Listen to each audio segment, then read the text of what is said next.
কিন্তু আসলে কোনটা? দিনদারি দেখতে লাগে। কোনটা? দিনদারি।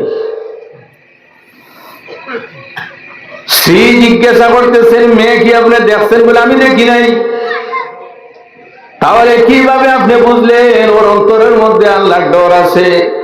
আমি বুঝতে পেরেছি এর অন্তরের মধ্যে আল্লাহর ডর আছে। আবার ভাইরা, হযরত ওমর ফারুক রাদিয়াল্লাহু তাআলা আনহু এমন একজন সাহাবী, আল্লাহর হাবিবের হযরত ওমর ফারুকের অন্তরের মধ্যে যেভাবে আল্লাহর হাবিবের মহব্বত ছিল, এইভাবে আল্লাহর ডর ছিল, যার জন্য ওমর ফারুক যে রাস্তায় হাঁটিয়া যাইতেন সেই রাস্তায় শয়তান পর্যন্ত হাঁটিয়া যাইত না। আমরা হাঁটিয়া যাইতে 116টার সঙ্গে চলে। একটা বলে এই কাজ কর, আরেকটা বলে এই কাজ কর, আরেকটা বলে ওই কাজ কর। এজন্য আমার ভাইয়েরা বলতেছিলেন তাকওয়া। হযরত ওমর ফারুক কোন সময় কোন লাকড়ির টুকরা হাতে নিয়ে বলতেন, আমি যদি ওমর না হয়ে লাকড়ির টুকরা যদি হয়ে যেতাম তাহলে কিয়ামতের দিন আমার কোনো হিসাব নিকাশ থাকতো না। কোন সময় কোন জিনিস হাতের মধ্যে নিয়ে বলতেন, আমি যদি এটা হয়ে যেতাম তাহলে কিয়ামতের দিন আমার কোনো হিসাব থাকতো না।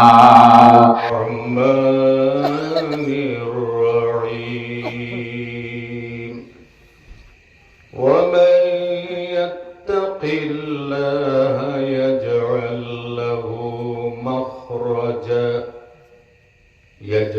له مخرجا ويرزقه من حيث لا يحتسب إلى آخر الآية. صدق الله العظيم. قال الله تعالى مخبرا وآمرا: إن الله وملائكته يصلون على النبي يا أيها الذين آمنوا صلوا عليه وسلموا تسليما. اللهم صل على سيدنا مولانا। উচ্চ কণ্ঠে মহব্বতের সাথে দুরূদ শরীফ পড়বেন। আল্লাহুম্মা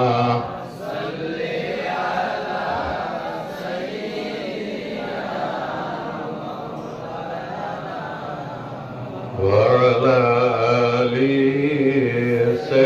سيدنا।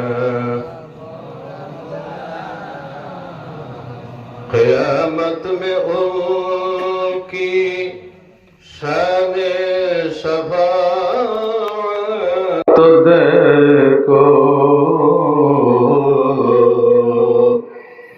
कि पकड़े खुदावर छुड़ाए मोहम्मद। अल्लाहुम्मा सय्यिदिना मौलाना मोहम्मद।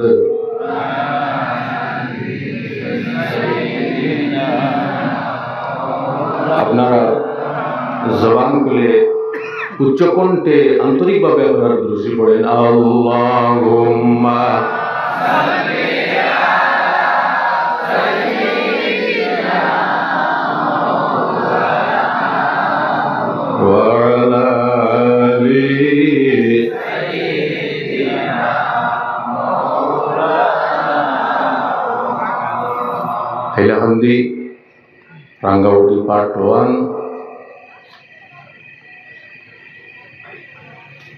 আহমদিয়া মাদ্রাসা প্রাঙ্গণে আয়োজিত, মসজিদ প্রাঙ্গণে আয়োজিত আজকের এই দিনী মাহফিলের সম্মানিত সভাপতি সাহেব, সবাই উপস্থিত, সম্মানিত উলামায়ে কেরাম, শ্রদ্ধাভাজন মুরব্বী সাহেবান, আমার অত্যন্ত আদরের যুবক ভাইয়েরা, বাড়িতে পর্দায় অবস্থানরত আমার বাবা বোনেরা, আপনাদের প্রত্যেকের খেদমতে আমার আবার আসসালামু আলাইকুম ওয়া রাহমাতুল্লাহ। সম্মানিত হাজিরিন, আপনারা বিভিন্ন টপিক নিয়ে আলোচনা শুনেছেন। আমি একটা বিষয় নিয়ে আপনাদের সম্মুখে আমার টাইমের ভিতর পর্যন্ত আমি আলোচনা করব।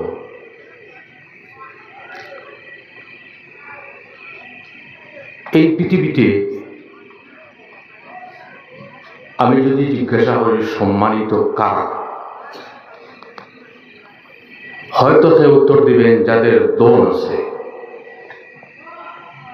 সে উত্তর দিবেন যার জন আছে, সে উত্তর দিবেন যার জমি জায়গা আছে, সে উত্তর দিবেন যার দ্বিতলা তিনতলা বিল্ডিং আছে, সে উত্তর দিবেন যার চাকরি নকরি আছে, সে উত্তর দিবেন যে উচ্চ পদে আসীন আছে। এটা দুনিয়ার হিসাবে সঠিক হইতে পারে, কিন্তু ইসলামী হিসাবে সেটা কিন্তু সঠিক নয়। এখন জিজ্ঞাসা করি আল্লাহ সুবহানাহু ওয়া তাআলা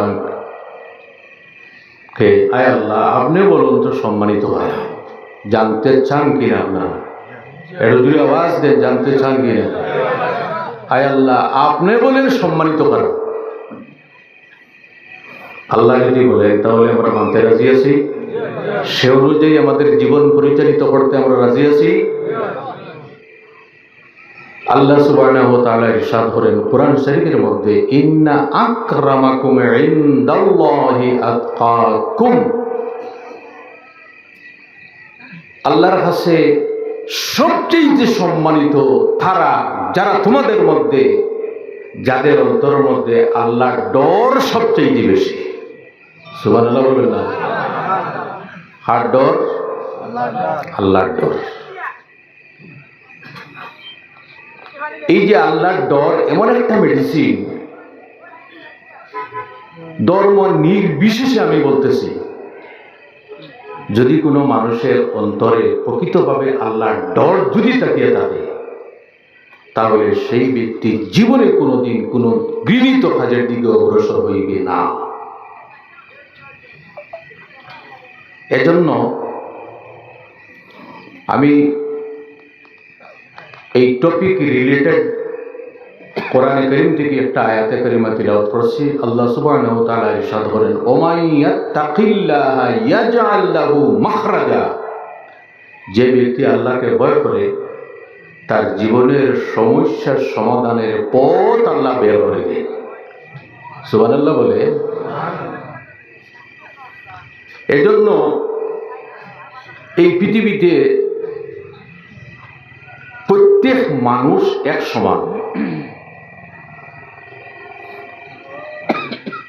আমরা যারা মুসলমান আছি এবং অন্যান্য ধর্মের ভাইয়েরা যারা আছে, আচ্ছা আপনারা বলুন তো আমাদের নাক কয়টা? অন্য ধর্মাবলম্বী মানুষের নাক মনে হয় দুইটা। উত্তরটা দিবেন আপনারা, হারা পাবেন না কিন্তু। একটা চক্ষু, দুইটা কান, দুইটা জবান, একটা। তাহলে বেশ কম কোনটার মধ্যে? হ্যাঁ, বেশ কম আছে। মানুষ হিসাবে প্রত্যেকে এক সমান, কিন্তু গুণ হিসাবে এক সমান নয়। যে ব্যক্তির মধ্যে তাকওয়ার গুণ থাকবে, খোদাভীতির গুণ থাকবে, সেই ব্যক্তি দুনিয়াতে সম্মানিত আর কিয়ামতের দিন আল্লাহর কাছে সম্মানিত। এজন্য আমি আল্লাহর হাবিব সাল্লাল্লাহু আলাইহি ওয়াসাল্লামের মধ্যে তাকওয়া কাকে বলে, তাফসীরে বায়দাবী অত্যন্ত কঠিন একটা তাফসীর। এই তাফসীরের হাসিয়ার মধ্যে এর ডেফিনিশনটা লেখা আছে, আল মুত্তাকি মা ইয়াকি নাফসাহু আম্মা ইয়াদুররুহু ফিল আখিরাহ। যে ব্যক্তির মধ্যে তাকওয়া থাকে, খোদাভীতি থাকে, আল্লাহর ডর থাকে, তাকে বলে মুত্তাকি। আর মুত্তাকি কাকে বলে? যে ব্যক্তি পৃথিবীতে এমন কোনো কাজ করে না যে কাজের কারণে কিয়ামতের দিন সেই ব্যক্তি ক্ষতিগ্রস্ত হয়, তার নাম হলো মুত্তাকি। তার নাম কি? মুত্তাকি।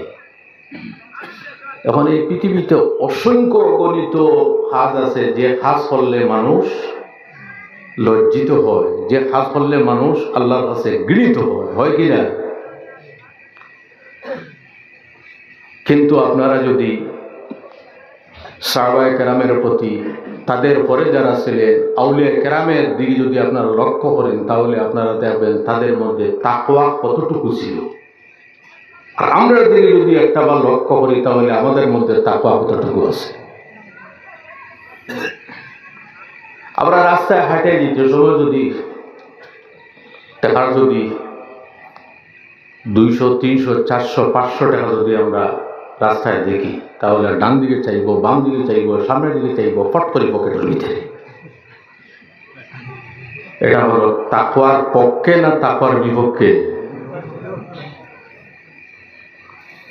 মসজিদ থেকে বাইর হওয়ার পরে এমন ভাবে আমরা মসজিদ থেকে বাইর হয়ে যেমন জেল থেকে বাইর হইতেছি, তাও তার স্যান্ডেল কিনতেছে না অন্যের জুতা খাও দিয়ে যাইতেছে সেও বুঝতে পারতেছে না। এটা তাকওয়ার পক্ষে না তাকওয়ার বিপক্ষে? তাকওয়ার বিপক্ষে। এখন দেখুন আমার ভাইয়েরা, আমাদের জন্য আল্লাহর হাবিব সাল্লাল্লাহু আলাইহি ওয়াসাল্লাম নমুনা, এবং সাহাবায়ে কেরাম যারা তারাও আমাদের জন্য নমুনা। আপনাদের জানা আছে তাদের মধ্যে কি পরিমাণ তাকওয়া ছিল। মুসলিম জানের দ্বিতীয় খলিফা হযরত ওমর ইবনে খাত্তাব রাদিয়াল্লাহু তাআলা আনহু, যাকে আল্লাহর হাবিব আল ফারুক লকব দিয়েছিলেন, হক এবং বাতিলের মধ্যে পার্থক্যকারী। তিনি নিজের ঘরের কাম নিজেই করতেন। অনেক সময় একবার একটা কুয়ার নিকটে গেলেন, নিজের হাতে একটা কলস, সেই কলসের মধ্যে জল পরিপূর্ণ করতেছেন, জল ভরতেছেন। জল ভরার পরে যখন নিজের হাতে উঠাইলেন, সেই সময় একজন ব্যক্তি এসে জিজ্ঞাসা করে, হে আমিরুল মুমিনিন, আমি একটা সমস্যা সমাধানের জন্য আপনার কাছে আমি এসেছি, একটা মাসলা জিজ্ঞাসা করতাম আপনাকে, কিন্তু আপনার হাতে কলস জল ভর্তি, আপনি সেই কলসটিকে মাটির উপর রেখে দিন, মাটির উপর রেখে দিন। আপনি আপনার কষ্ট হইতেছে। হযরত ওমর ফারুক বলেন, না না, কোনো কষ্ট হইতেছে না। আপনার আমার মতো যদি কোনো মানুষ থাকে, এই অবস্থায় যদি কোনো মাসলা কেউ জিজ্ঞাসা করে, তাহলে মনে হয় খুব খুশি হইব। জি, মাসলা জিজ্ঞাসা করার সময় নাই, আমার হাতে পানি ভর্তি কলস, আর এই অবস্থায় তুমি মাসলা জিজ্ঞাসা করতেছ। আগন্তক ব্যক্তি বলতেছে, হুজুর আপনার কলসটা আপনি মাটিতে রেখে দিন। তিনি বলেন, না, মাটিতে রাখো না। তাকওয়া দেখো আমার ভাইয়েরা, খোদা ভীতি দেখো।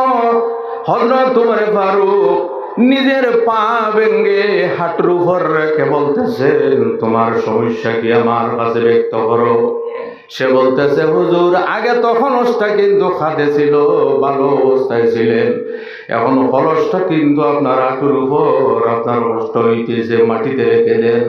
হযরত ওমর ফারুক বলে, আমি কখনো মাটির উপর রাখবো না। সেও কিন্তু জিদ করতেছে, মাটির উপর কোন কারণে রাখবেন না, আপনি আমাকে বলতে হবে। সে এই রিলেটেড কোনো মাসলা নিয়ে এসেছিল। হযরত ওমর ফারুক বলেন, এই কলসটি যদি আমি মাটির উপর রাখি, কলসের নিচটা ভিজা আছে, কলসের নিচে কিন্তু মাটি লাগবে। এই মাটি নিয়ে যদি আমার বাড়ির মধ্যে যায়, তাহলে হালকা মতর দিন সেই ব্যক্তির বিচার কিন্তু আল্লাহ আমার কাছ থেকে নিয়ে নিবে। কি বুঝলেন? অন্যের সামান্য মাটিটুকু কলসের নিচে বাড়িতে নিয়ে যাওয়া পছন্দ করতেছেন না। এটাই কি বলে তাকওয়া। এটার নাম কি? তাকওয়া। কিন্তু আমাদের মধ্যে কি তাকওয়া আছে? আমরা তো আই ঠেলাঠালি করি কি না? আপনারা কথা বলতেছেন, আল্লাহর ওয়াস্তে রাগ করবেন না। আই ঠেলাঠালির একটা সমস্যা আছে কিনা? জি, এই যে যারা কৃষি কাজে জড়িত, কোদাল দিয়ে যে আইলটার কি করে, জি সোজা করেন না নি? এই যে খাটে খাটে খাটে খাটে সোজা করেন না? এই আলহামদুলিল্লাহ, কোন আলিম যদি উপযুক্ত সভাপতি থাকেন তাহলে খুবই ভালো লাগে। এই হলো তাকওয়া। এর জন্য আমার ভাইরা সাবধান, কোন মানুষের জমিন কোন সময় আত্মসাৎ করবেন না, কোন মানুষের টাকা আত্মসাৎ করবেন না, কোন মানুষের কোন হক কোন সময় আত্মসাৎ করবেন না, না হলে কিয়ামতের দিন সমস্যায় পড়বেন। আল্লাহ নবী বলেন, মানিক তাতা শিবরাম মিনাল আরদি যুলমা তাওয়াকাহুল্লাহু ইয়াওমাল কিয়ামাতি বিসাবি আরদিন। যে ব্যক্তি অন্যের 1 বিঘা জমিন আত্মসাৎ করবে, বুঝতেছেন আপনারা? শুনতেছেন? এটা জুড়ে বলেন, শুনতেছেন? আপনারা মনে মনে ভাববেন, হুজুর ওয়াজ শুনে কি করব, নিজ হিল আর উপর বাজু ফিরবে না, ইয়া লাভ হইছে। 1 বিঘা হবো বাংলা এই 1 বিঘা জমি যদি কেউ আত্মসাৎ করে তাহলে কি মুসিবতের সম্মুখীন হইবে। আল্লাহ সুবহানাহু ওয়া তাআলা তার গলার মধ্যে 7 জমিন তার গলায় আল্লাহ বাঁধিয়ে দিবে, দিয়া বলবে, হে বান্দা, জমিনের বুকাশি ছিলে, জমিনের লোভী ছিলে, আজকে আমি তোকে জমিন দিয়ে মালামাল করলাম, তুই নিয়ে যা।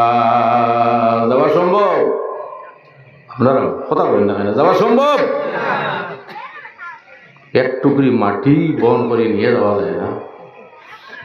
7 জমিন গলায় আল্লাহ বাঁধিয়ে দিবে।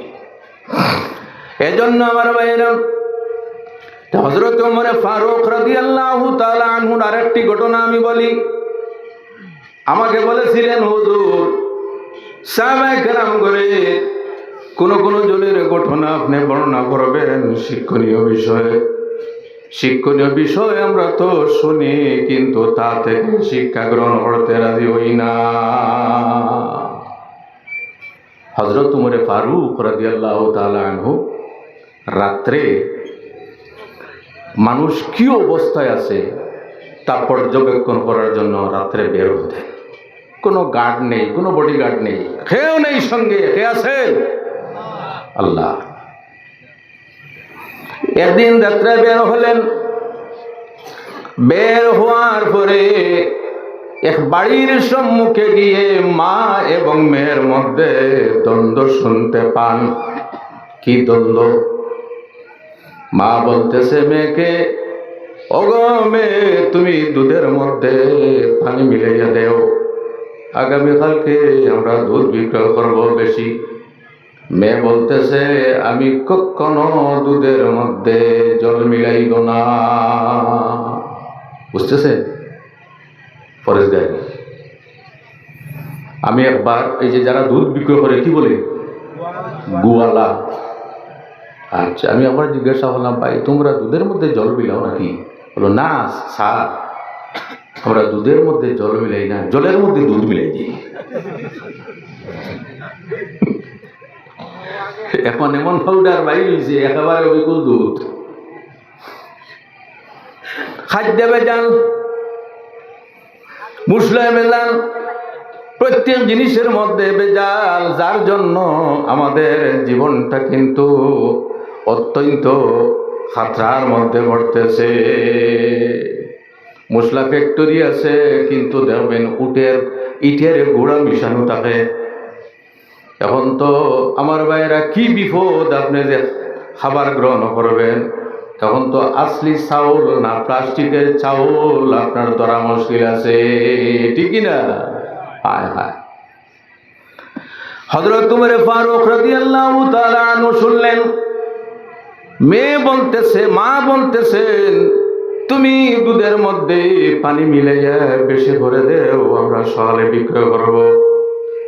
মেয়ে বলতেছে, আমি কখনো দুধের মধ্যে আমি পানি মিশাইব না। কি কারণে? উমর ফারুক নিষেধ করেছেন। সুবহানাল্লাহ, জোরে বলেন সুবহানাল্লাহ। কে নিষেধ করেছেন? উমর ফারুক। মা বলতেছে, উমর ফারুক কিন্তু তোমার বাড়ির সামনে, মিলাই দে। মেয়ে বলতেছে, উমর ফারুক যদিও আমাদের বাড়ির সম্মুখে উপস্থিত নয়, কিন্তু উমর ফারুক শুনতেছেন। উমর ফারুক শুনতেছেন। উমর ফারুক যদিও আমাদের বাড়ির সম্মুখে উপস্থিত না, কিন্তু আমাদের সম্মুখে আল্লাহ সুবহানাহু ওয়া তাআলা উপস্থিত আছে। সুবহানাল্লাহ জুড়ে বলেন। আমার ভাইয়েরা, আমরা একাকিত্বে যে কাজ করি, কে সঙ্গে আছেন? বন্ধু নিয়ে কাজ করি, কে সঙ্গে আছেন? আল্লাহ। সব জায়গায় আমাদের সঙ্গে আল্লাহ আছেন। এজন্য আমার ভাইয়েরা, যখন কোনো মানুষ গুনার কাজ করে, সে যদি মনে করে আমার সঙ্গে আল্লাহ আছেন, তাহলে এই ব্যক্তি গুনার কাজে যাইতে পারবে না। উমর ফারুক রাদিয়াল্লাহু তাআলা আনহু মামের দ্বন্দ্ব শুনতেছে, বাড়ির সামনে থেকে শুনতেছে, এবং অত্যন্ত ভালো লাগলো মেয়ের কথাগুলা। সুবহানাল্লাহ জুড়ে বলেন। বর্তমান যুগে এইভাবেও মেয়েরা আছে যাদের অন্তরের মধ্যে আল্লাহ ডর আছে। অনেক মায়েরা আছেন তাদের অন্তরের মধ্যে আল্লাহ ডর আছে। আছে কিনা? আছে। কিন্তু লাইনে পরিচালিত করতে লাগবে। হযরত উমর ফারুক রাদিয়াল্লাহু তাআলা আনহু বাড়িতে গেলেন। যাওয়ার পরে নিজের স্ত্রীর সঙ্গে আলোচনা করতেছেন, ওগো স্ত্রী, আমার ছেলে আসিম বড় হয়ে গেছে, আমার ছেলেকে আমি বিবাহ দেব, কিন্তু একটা মেয়ে আমি সিলেকশন করে নিয়েছি, যে মেয়ের অন্তরের মধ্যে আল্লাহর ডর তাকওয়া আছে। সুবহানাল্লাহ। আমরা বর্তমান যুগে মানুষের সিলেকশন কিভাবে করে? জি, চাকরি আছে কিনা, গাড়ি দিতে পারবে কিনা, নানান সমস্যা। জি, কিন্তু আসলে কোনটা? দিনদারি দেখতে লাগে। কোনটা? দিনদারি। স্ত্রী জিজ্ঞাসা করতেছেন, মেয়ে কি আপনি দেখছেন? বলে, আমি দেখি নাই। তাহলে কিভাবে আপনি বুঝলেন ওর অন্তরের মধ্যে আল্লাহর ডর আছে? আমি বুঝতে পেরেছি এর অন্তরের মধ্যে আল্লাহর ডর আছে। আমার ভাইরা, হযরত উমর ফারুক রাদিয়াল্লাহু তাআলা আনহু এমন একজন সাহাবী, আল্লাহর হাবিবের হযরত উমর ফারুকের অন্তরের মধ্যে যেভাবে আল্লাহর হাবিবের মহব্বত ছিল, এইভাবে আল্লাহর ডরও ছিল, যার জন্য উমর ফারুক যে রাস্তায় হাঁটিয়া যাইতেন, সেই রাস্তায় শয়তান পর্যন্ত হাঁটিয়া যাইত না। আমরা হাঁটিয়া যাইতে ১১৬টার সঙ্গে চলে। একটা বলে এই কাজ কর, আরেকটা বলে এই কাজ কর, আরেকটা বলে ওই কাজ কর। এজন্য আমার ভাইয়েরা বলতেছিলেন তাকওয়া।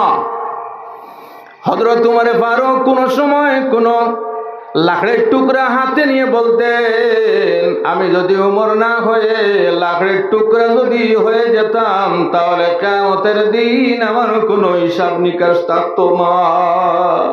কোন সময় কোন জিনিস হাতের মধ্যে নিয়ে বলতেন, আমি যদি এটা হয়ে যেতাম, তাহলে কিয়ামতের দিন আমার কোনো হিসাব থাকতো না। কোরআন শরীফের মধ্যে আল্লাহ সুবহানাহু ওয়া তাআলা ইরশাদ করেন, ওয়াত্তাকুল্লাহা লাআল্লাকুম তুফলিহুন। আমার বান্দাগণ, তোমরা আল্লাহকে ভয় করো যাতে তোমরা সফলতা অর্জন করতে পারো।